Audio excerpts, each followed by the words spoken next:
Hello everyone. In this video lecture I am going to talk about the Platyhelminthes means phylum Platyhelminthes। इस video lecture में हम start करने वाले हैं और चलिए स्टार्ट करते हैं। तो फर्स्ट लाइन इसमें है डॉर्सोवेंट्रली फ्लैटेंड बॉडी, यानी कि इस ग्रुप के अंदर आने वाले जो ऑर्गेनिजम्स होते हैं उनकी जो बॉडी है वो कैसी होती है, डॉर्सोवेंट्रल फ्लैटेंड होती है। वेंट्रल का मतलब क्या होता है, वेंट्रल सरफेस। वेंट्रल सरफेस उसे कहते हैं जहाँ पर फेस होता है, यानी कि वैली वाला जो साइड है जहाँ हमारा स्टमक अरेंज है, जहाँ स्टमक होता है, फेस जहाँ आ रहा है उसे हम कहेंगे वेंट्रल सरफेस।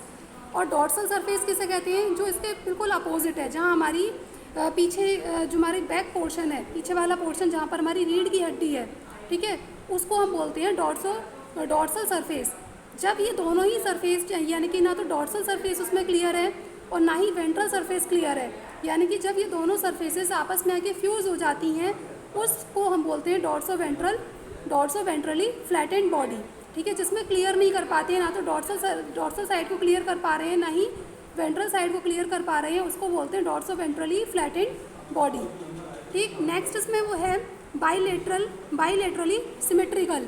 बाईलेटरली सिमेट्रिकल का मतलब क्या है कि अगर हम किसी एक फिक्स प्लेन से, अगर हम किसी ऑर्गेनिज्म को फिक्स प्लेन से कट करें और उसके दो बराबर हाफ मिल रहे हैं, ठीक है, अगर हम किसी भी ऑर्गेनिज्म को उसके किसी फिक्स प्लेन से अगर कट करें और उसके दो बराबर अगर में भाग मिल रहे हैं या पार्ट मिल रहे हैं, उसको बोलते हैं हम बाईलेटरल सिमेट्री।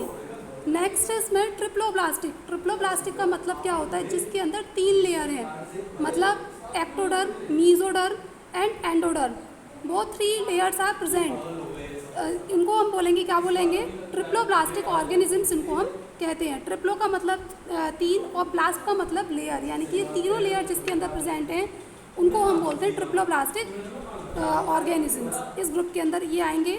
नेक्स्ट है इसमें एसीलोमेट। एसीलोमेट का मतलब क्या है कि जो एंडोडर्म है और मीजोडर्म है, ये 3 लेयर होती हैं, ये हो गई एक्टोडर्म, ये हो गई मीजोडर्म और ये क्या है, एंडोडर्म। तो मीजोडर्म और एंडोडर्म के बीच में अगर कोई कैविटी लाइक स्ट्रक्चर अगर प्रेजेंट नहीं है, कैविटी लाइक स्ट्रक्चर अगर प्रेजेंट नहीं है तो ऐसे ऑर्गेनिजम्स को क्या बोला जाता है, एसीलोमेट। यानी कि इस ग्रुप के अंदर आने वाले जो ऑर्गेनिज्म होते हैं उनके अंदर कैविटी नहीं प्रेजेंट होती है, इसीलिए इनको क्या बोलेंगे, एसीलोमेट कहा जाएगा। With organ level of organization, यानी कि इसके अंदर ऑर्गन्स होते हैं और वो ऑर्गन क्या करते हैं, इस पूरी की पूरी बॉडी को, प्लैटीहेल्मिन्थीज इस फाइलम के अंदर आने वाले जो ऑर्गेनिजम्स होते हैं उनकी बॉडी को बना देते हैं, ठीक है। तो कैसे होते हैं, ये ऑर्गन लेवल ऑफ ऑर्गेनाइजेशन इसके अंदर रहता है। नेक्स्ट है इसके अंदर hooks and suckers are present in parasitic forms.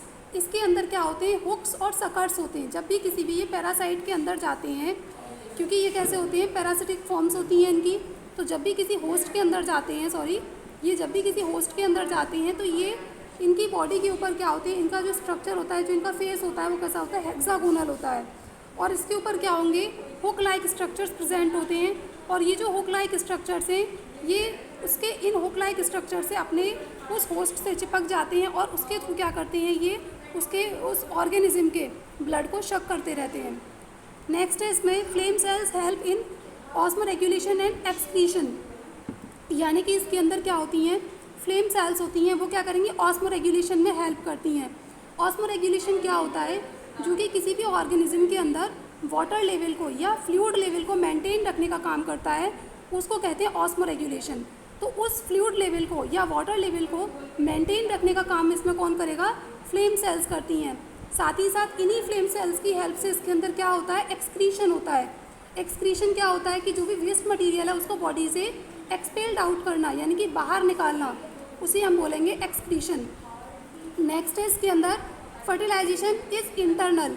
ये मैंने अभी लास्ट वीडियो लेक्चर में ही बताया था कि इंटरनल फर्टिलाइजेशन क्या होता है और एक्सटर्नल फर्टिलाइजेशन क्या होता है, ठीक है। इंटरनल मैं दोबारा बता देती हूँ एक बार। इंटरनल फर्टिलाइजेशन होता है जिसमें गैमीट मिल रहे हैं, यानी कि मेल और फीमेल गैमीट मिल रहे हैं, उसके बाद क्या हो रहा है, जाइगोट बन रहा है और उसका जो डेवलपमेंट है वो बॉडी के इनसाइड हो रहा है, ठीक है। जैसे कि ह्यूमन बीइंग के अंदर क्या होता है, यूट्रस होता है और उस यूट्रस के अंदर उस जाइगोट का डेवलपमेंट होता है, तो वैसा ही इनके अंदर भी होता है। इनके अंदर क्या होगा, इंटरनल फर्टिलाइजेशन होता है उस पर्टिकुलर जाइगोट का। नेक्स्ट है इसके अंदर development is indirect, indirect development भी बताया, जिसके अंदर काफ़ी सारी स्टेजेस आ रही हैं और उस स्टेज के बाद कोई पर्टिकुलर ऑफ स्प्रिंग या प्रोजेनी बन रही है, उसको बोलते हैं इनडायरेक्ट डेवलपमेंट। नेक्स्ट है इसमें दे आर हर्माफ्रोडाइट, यानी कि सेक्सेस इसके अंदर फ्यूज़ होती हैं।